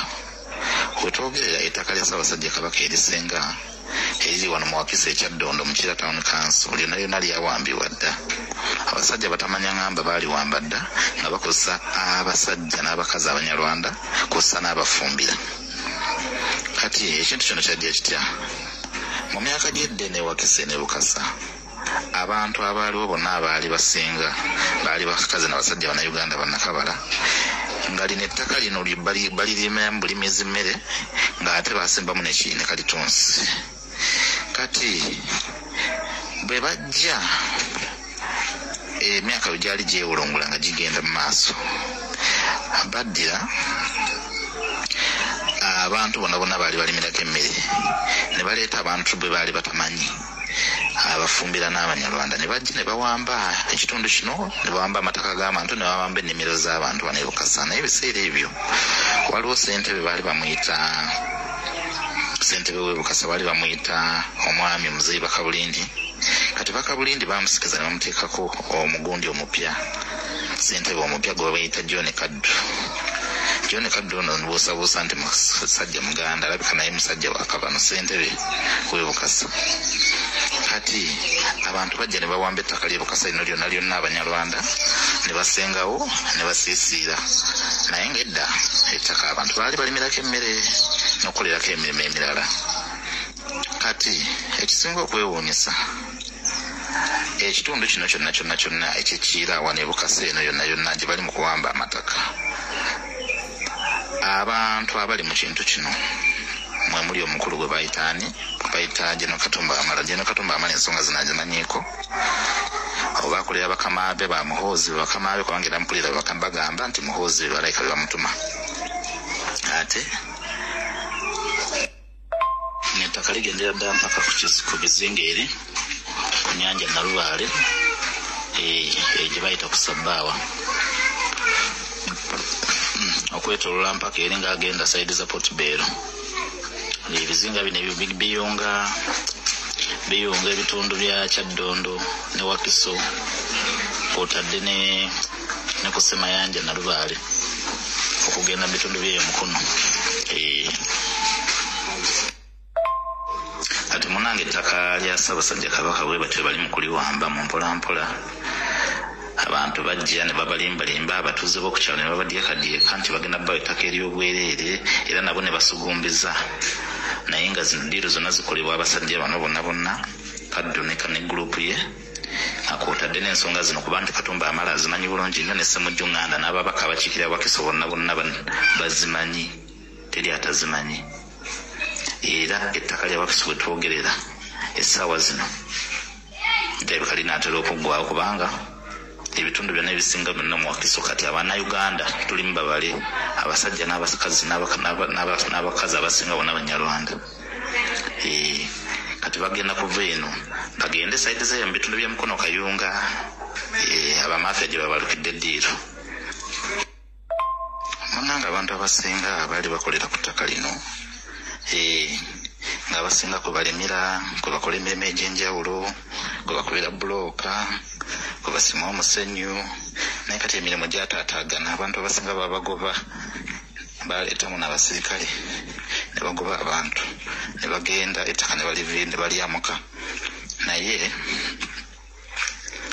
abantu abasigalidde bali ku kitebuzibe kubanga nabo babagamba balina okuvaawo abasinga babasasula naddala Abanyarwanda n'Abannayuganda abasinga babasengula busenguzi nga tebalina na ssente zebawadde era abasinga bali ku bunkenke essaawa yonna gana amayimba gonna agalimu na buli kimu ekyetoolodde munda muno mu kisaakaate kyakumenyebwa era kyakuggibwawo naye ng'ettaka lino ddene livira ddala ebukasa ne ligenda mu bitundu by'ekirinnya Masozi ne ligenda eno ng'agenda mu Kito ng'agenda byonna bino ebitundu byonna byemmenya byabweyogerere kuno mu Wakiso district mu ttaka masaza ya Ssaabasajja Kabaka Kyaddondo yenna ebitundu by'ebukasa byonna bwe bityo ebiri mu Lusuuba ettaka lyonna ligenda abasajja balitwala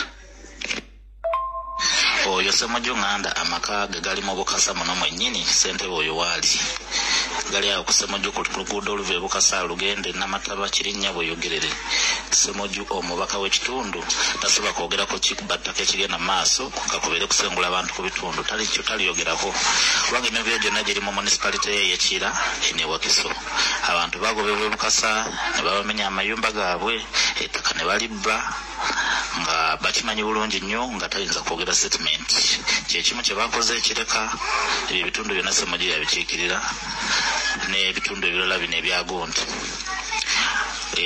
bweyogerere Kasokoso eyo yonna Ssemujju ye mubaka naye ono omukyala Naluyima owa Nuupu be babaka b'ebitundu byeno ate era n'omubaka Ssemujjunganda yeno bino ebitundu gy'akiikirira gy'ava.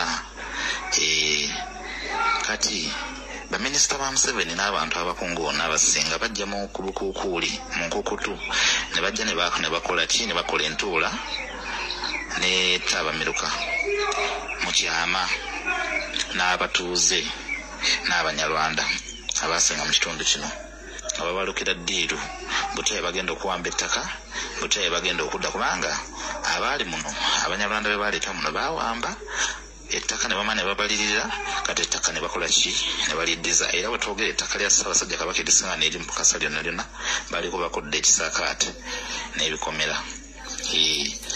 Kati batuula mu nkukutu era essaawa zino twogerera bagenda saidi zeeyo ebitundu by'e Kayunga ekyo tebagenda okuwamba naye ekisinga okwennyamiza ennyo baalimbirimbye abantu ku kyalo era abantu babayita mu miitingi ez'enjawulo nga babagamba mbu bagenda kukola ki bagenda kubawa ettaka nti era Pulezidenti Museveni ne gavumenti ye be bagenda okukola ki be bagenda okubawa ettaka.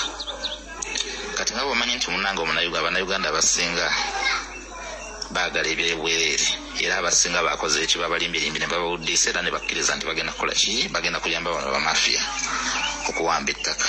Kati eno bawambayo ekyaggwa kati bagendagenda mu bitundu ebirala muli e Kayunga eyo kinawulidde bagamba gye bagenda okugenda. Ssentebe w'oku kyalo ky'e Bukasa akolagana n'abantu bana omusajja gwe bayita John Kaddo kuba ddiiru zino zonna yazirimu ez'okuwamba ttaka. Kati akolagana n'omusajja gwe bayita Mpaka n'omusajja gwe bayita Twaha n'omusajja gwe bayita Banadi n'omusajja omulala gwe bayita Vice bamuyita Mwami Mukisa Robert. Kati bano abantu bana bataano bakolagana ne ssentebe w'ekyalo bamuyita John Kaddo. Kati John Kaddo ono ne bagenda nga bakunga abantu nga babalagira ebitundu wayo bagenda okuwamba bamafiya ba gavumenti babalagiridde bakama baabwe. Era omulimu bagukoze bulungi nnyo lino ettaka lyonna lino oliraba lyali ly'abantu nga bakolerako emirimu gyabwe. Kati lyonna baaliwamba ate n'abantu babasengula enkya n'eggulu. Kati bwamaze eddiiru y'e Bukasa eno okuwamba bagenda mu kitundu ekirala era olunaku lw'ejjo obukuukulu bwatuddeeyo mu nkukutu ne batema empenda butya bagenda okuwamba ettaka n'okugenda mu bitundu ebirala naye ng'ekitundu kye bagenda okugendako kinawulidde e Kayunga. Kati bakoze okujaganya n'okusagambiza Abanyarwanda kubanga ddiiru yeno yaggwa. Kati bagendagenda mu bitundu ebirala ebyo eby'e Kayunga eyo saidi ze yewali n'abalaala eyo mbu gye babagambye nti yewali ettaka lye bakoze eki lye babagenda okuwamba.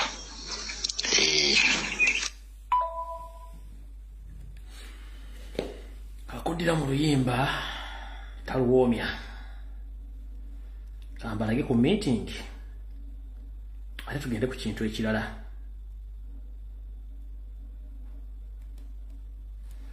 Meeting zino ze batuuzizza abasajja naye nga ntegeezeddwa okusinziira ku drooni zange 80% abadde batudde mu meeting zino ez'okutwala ettaka lya Ssaabasajja mu bitundu ebyo bonna baakabano awo naye mulaba bonna baakabano zino meeting ezitudde naye nga muno ba LC3 LC2 member parliament Ssemujjunganda tebasobola kubeera mu meeting zino naye nga bali mu kutwawaanya kujja abantu ku mataka lya Ssaabasajja Kabaka liggwaawo. Zezo zimu ku nkuŋŋaana ezitudde olwaleero ndowooza muziraba.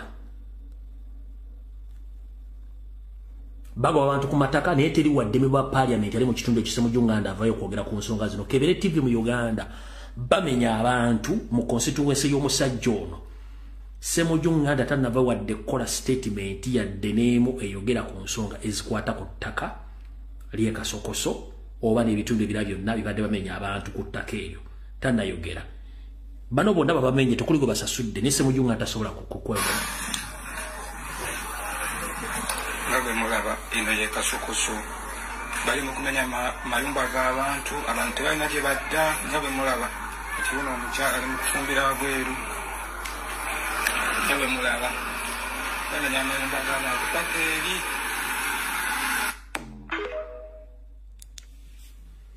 Mukulu Ssemujjunganda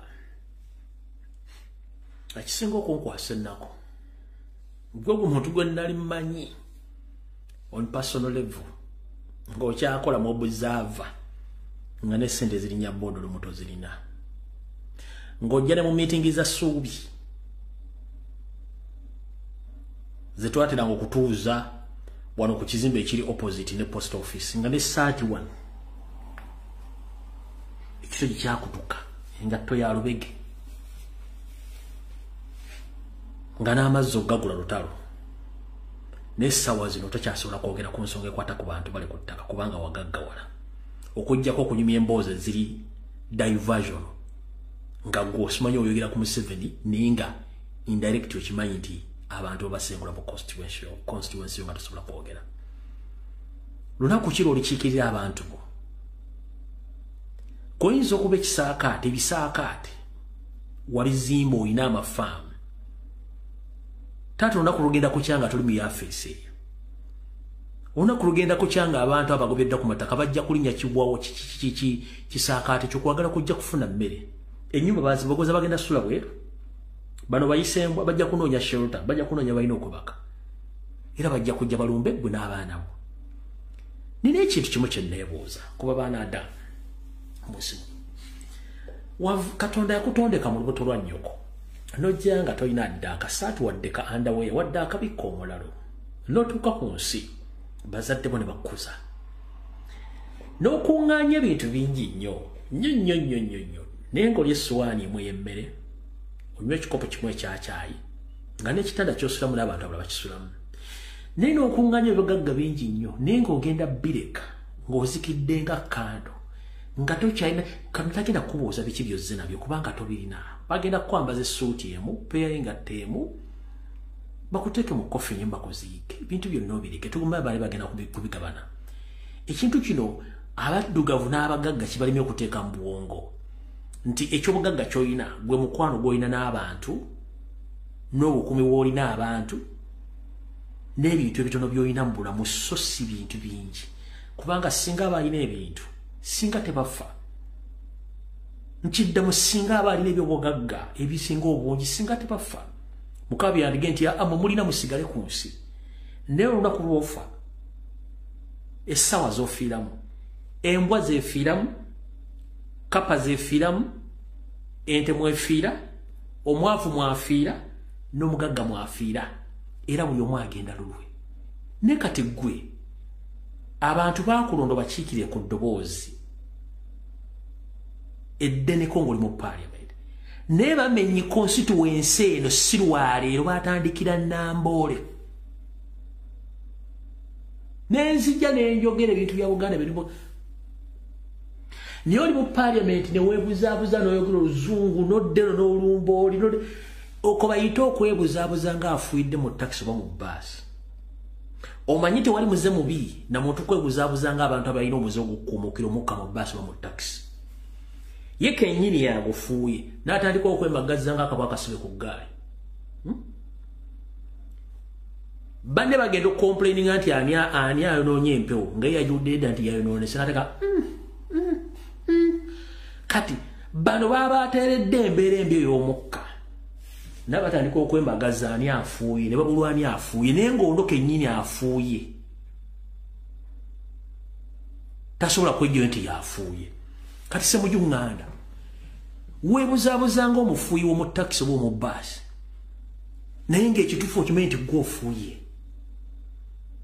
constituency y'abantu emitwalo 10 bali mu kubundabunda tosobola kuwogerako kikissewo kikyatuukawo tewali media kebere TV kebere radio yayogedde ku kigambo kino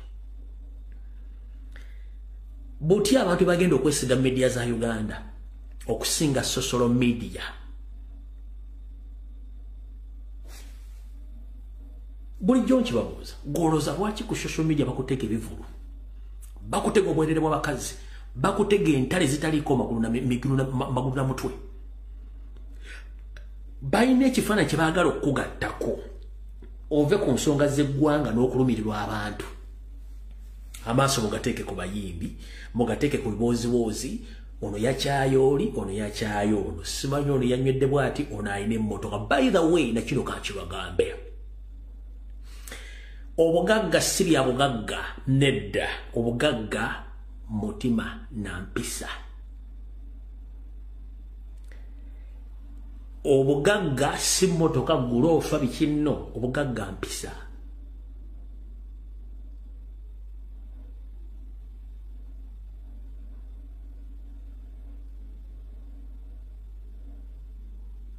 obugagga is discipline and being organized, not in money or properties. We have seen a lot of people with a lot of money, with a lot of properties, but at the end they gain nothing in those properties. Bavuala. But those with discipline, basigala bagagawala, atenga tebera ganti bagaga omugaga teyesoma. A rich man doesn't talk. And the rich man doesn't give money to it, doesn't give easily money to public. No. Gobayito omugagga abera n'empisa. He's very humble. Osanga omuntu nga yesoma nti nina ssente nina oyo si mugagga. Oyo mwavu. Omugagga aba n'empisa, omugagga teyesoma era omugagga teyeeraga. By the way, mu Uganda or Africa, omugagga tavuga mmotoka ezamusimala abojini asimevuga mpanke ninezo zaabo abakataala. Abasajja abagagga balina discipline mu ssente abeera mu simple life kubanga amanyi that is life. Anytime ssente zibawo. Neno osanga ovubuka yina kavitizira wuuma akutta obusumuluza aguza akabuno pale buno pale wasebo pale buki ayambadde akasuuti n'azimba mukundi ndi mugagga you are nothing. Lulina agule mmotoka nalaga nti enze namaze ndi mugagga you are nothing. Obugagga mutima na discipline mutwe si sente kubanga sente zo ziyamba gweka.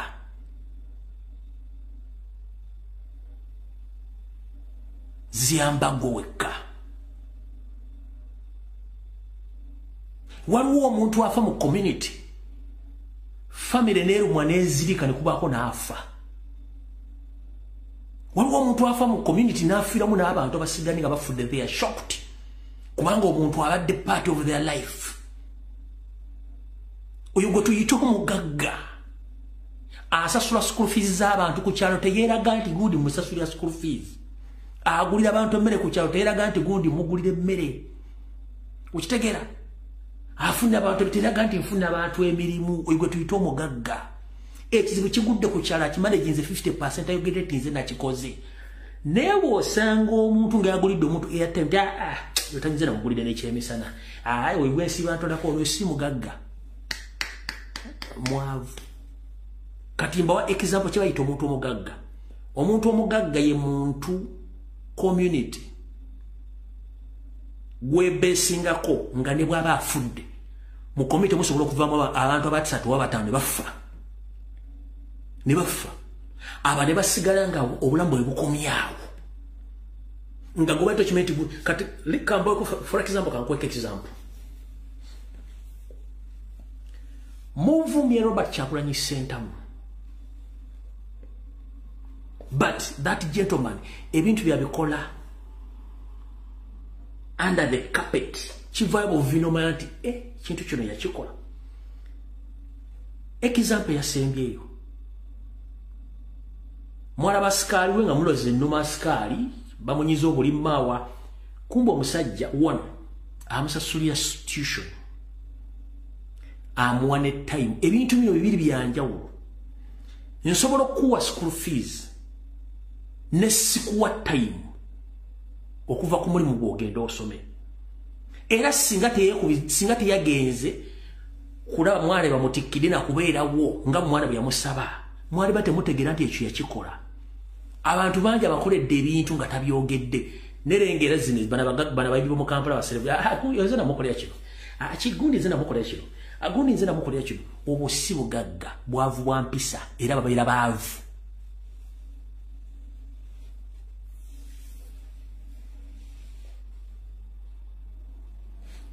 Omuntu nga mugagga mu mutima tasaana teyeeyogerako.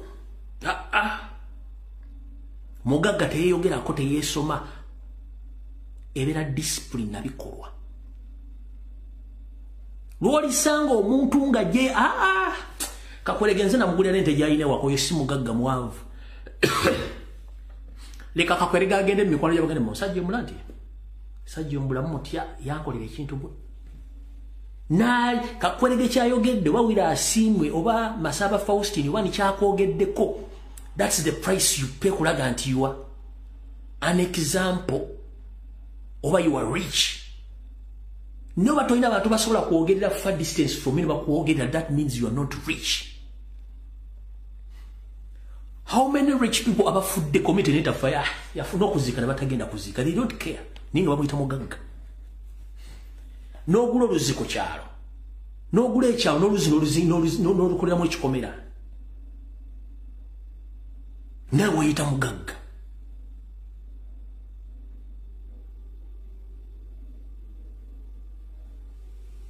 So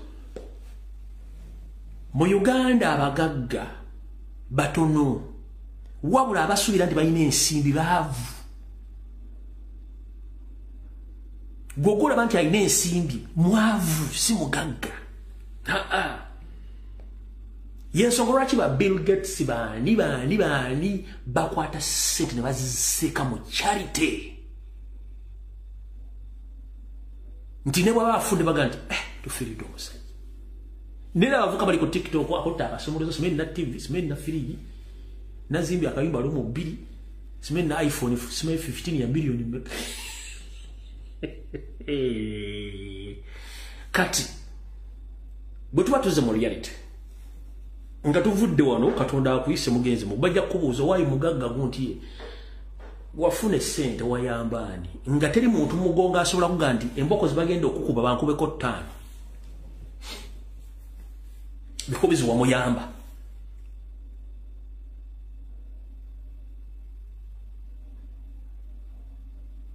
Ekiraga obugagga bo discipline. Na record this track community ze kwogerako oba mikwano gyo. So sinsimbi kubanga ensimbi ziyamba go wekka. Gotunuli omuntu gwe bayita omugagga nti alina sente tadda mu kweraga. In fact abagagga babeera free nnyo eri public, babeera free and humble. Kanko chokolerako. Mubera nyo ku social media nga mubera nyo ba celebrities be Kampala. Gamba nga abayimbi abazanyi ba katemba ne ba film star ba movie stars. But there are some particular people bayina sente zaabwe bali reserved nenga bayamba community. Wano kwadro ba Kyagulanyi Center president omulonde. Gende wa Misa Kisemakula. Gende wa Silver Kyagulanyi.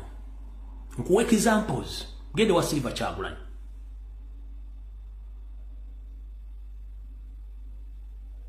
Nkuwe yani omulala.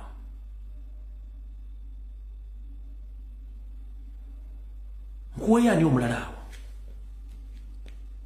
Balina sente, balina empisa, bayamba, nerabira ku bantu be bantu bosobola okulabira kuno gati. Naye abasigadde bonna.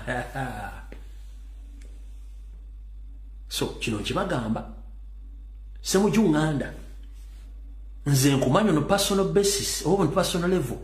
You had nothing 20 years back. You had nothing. Nga nenyumu pangisa mpangise.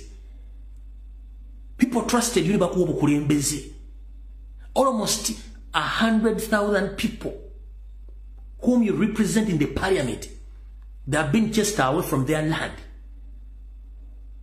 But even you can't come out to speak for them because for you are well off. That is wrong.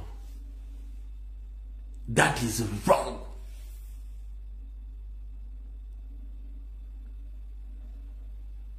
Bobango kiriziranga okiriza mu Katonda. Va ku madini gano gateke bali basiramba. Bobo kiriza mu Katonda nti jali. Olina okubanga oleka omukullo nti bw'obanga otuuse mu maaso ge yakutonda. Ku bibuuzo binakubuuzibwa. Ono batonda addamu ansa. Oba ekiddibwamu.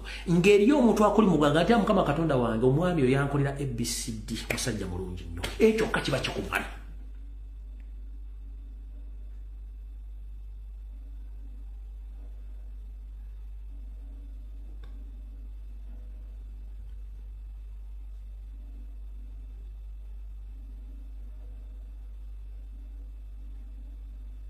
nze nkola ebintu bino ku social media kuba sibikola nganze mbikolera abantu batasobola kweyogerera abantu abanyigiriziddwa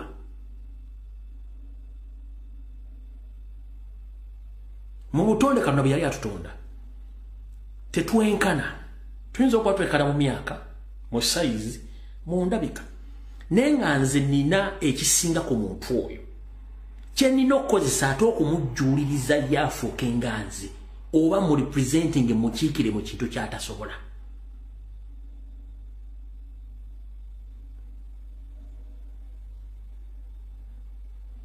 kati semujjuŋŋanda ne member of parliament bwe muba temusobola kufa ku bantu be mukiikirira mugenda kufa kwani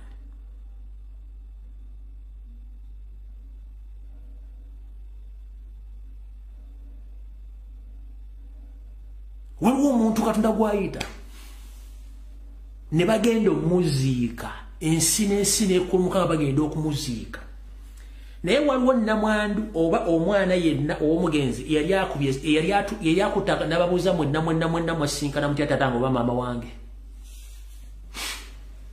oba omugenzi yabagambako nti ngenda kufa ku lunaku gundi namba y'abantu bweti yegenda okujja omuntu afuddeku n'aziikibwa abantu almost emitwalo ng'esatu oba ebiri oba mutwalo naye abantu abo yabamanya atya n'abataategedde abasigadde abatasobodde kutegeera nti yafudde abantu abo naye asobola kuassociatinga atya nabo abafunye pain okujja omuziika on his last moment yabafuna atya. That's what we call discipline and being rich.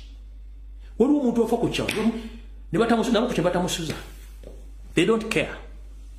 Ntibaga tuwonye muwone. Tuwonye muwone. So kati bannabi abufuzi. Buno bubaka bwange busembayo. Wonna woli. Tewekiikirira. Okiikirira abantu. Abasobola okwogera, abatasobola kwogera. Abalina obusobozi n'abatalina busobozi. Tokiikirira Museveni. Ne Museveni akugamba nti nze najja kulwana nebezeewo ng'omuntu sajja kukiikirira abantu kubanga that is his mentality. That's the stupidness of the high order. Statement ye mu nsi ezikulaakulanye zina amateeka oyo yali ku treason. Eno statement eri treasonous. Kanjibaddiremu.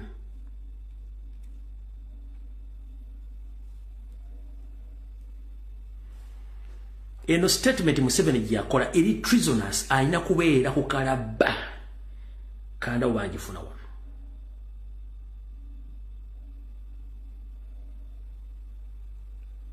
Let me see whether I can get this video.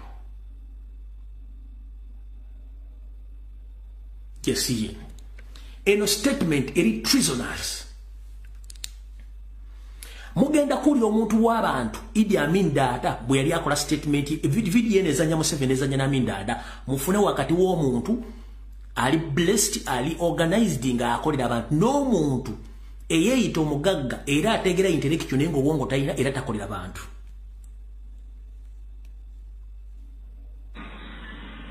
I hear some people saying that I am their servant. I'm not a servant of anybody.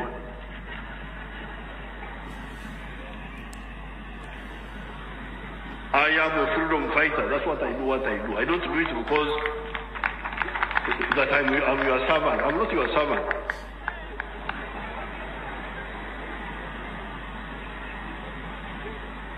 I am just a freedom fighter. I'm fighting for myself, for my beliefs. That's how I come in. I'm not an employee. If anybody thinks he gave me a job, he's deceiving himself. I am just a freedom fighter whom you thought could help you also. Rich leaders who've gone into exile? No, I am not rich. I am one of the poor leader in the world, and my intention is to work for my people but not for me.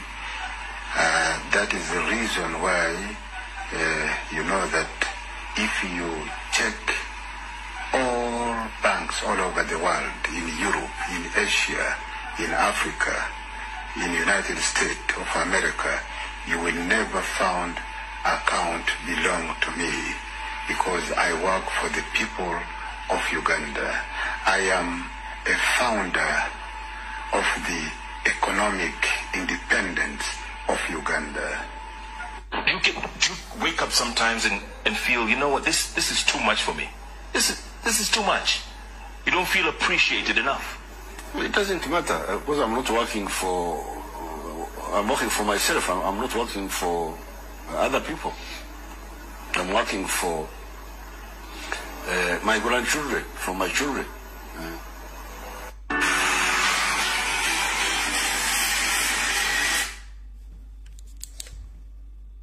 Mufune enjawulo wakati w'omugagga n'alina discipline nga mwavu ng'ayagalwa community. Yemboozi eyo yembadde mbabuulira. Museveni is pretend to be a freedom fighter, but he's rich but poor in mind. He's rich but he's poor in mind. Yekolerera ne ku baana be bati. Yerabidde. Any time from now, government evaako nadduka ng'embwa gye bakubye omukalo gw'ennyama nga n'abazzukulu tamanyi baba bayise. But gentleman yakugamba ndi wano kukolerera bantu, ndi mwavu, nina emirembe, ndi wano kukolera bannayuganda kubanga kinkakatako bakolerera ng'omukulembeze ayagala okukyusa obulamu bwa bannayuganda era yabukyusa. Ono bali mu kutwala amataka, batta bantu, bawamba bantu, akugambye mwaba alowooza nti yajja kukolerera mmwe. Muli kafu. Mwakiwulula, mukitegedde, mwakicyenga. Kati gwali eyo taata wange maama wange muganda nga wafunyemu akasente ne bufuna olubuto olujjuddemu entumbi bwenfaana mbo nina ssente nina akamotoka. No, obwo siwe bugagga. Siwe bugagga. Obugagga is discipline and being humble.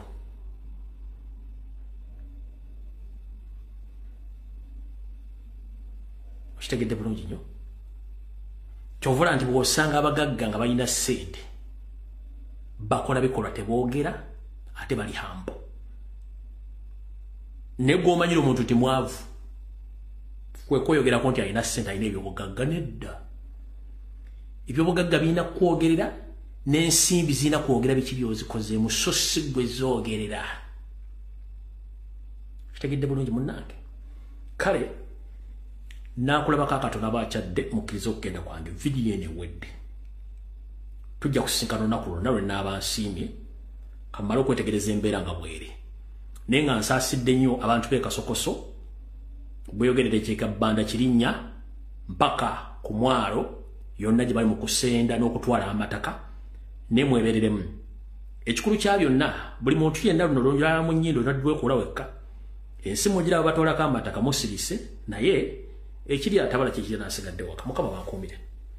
Ne mutegedde bulungi nnyo ensonga ezikwatagane ba MOP n'abantu abawambibwa zisigadde mu ngalo zaffe bo baatuvuddemu bakoze ebyabwe nga mbadde nzigoberera lwalwe nkigadde kati bisigadde mukulembeze yamanyi ne bannayuganda ogwange ogwakalondoozi n'okubawa information ku ebyo ne tusigale nga tubanja abantu baffe. Mukama bankuumire.